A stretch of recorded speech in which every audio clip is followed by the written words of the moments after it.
The Holy Bible, New King James Version, 1 Samuel 21.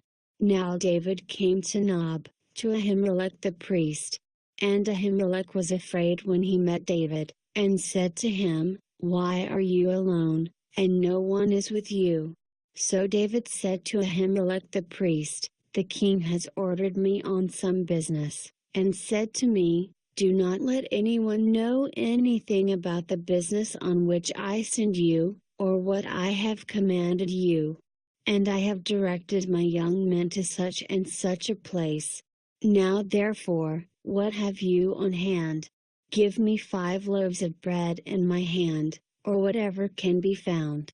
And the priest answered David and said, "There is no common bread on hand, but there is holy bread, if the young men have at least kept themselves from women."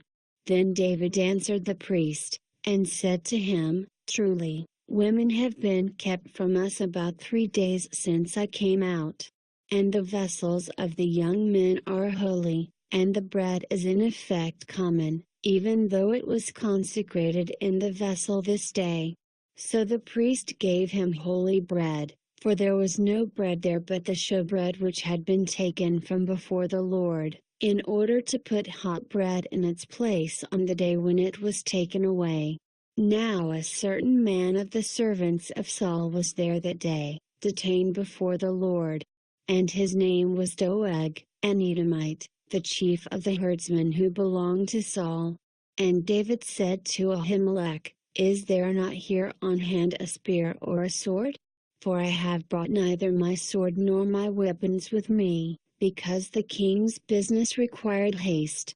So the priest said, "The sword of Goliath the Philistine, whom you killed in the valley of Elah, there it is, wrapped in a cloth behind the ephod. If you will take that, take it. For there is no other except that one here."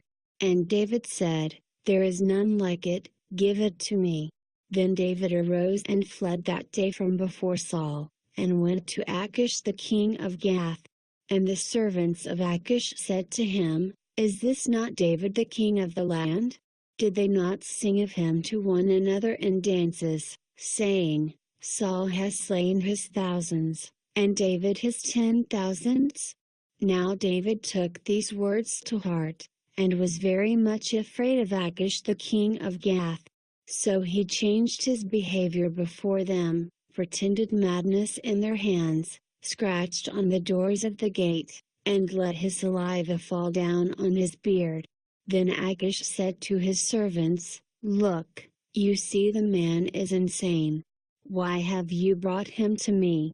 Have I need of madmen, that you have brought this fellow to play the madman in my presence? Shall this fellow come into my house?"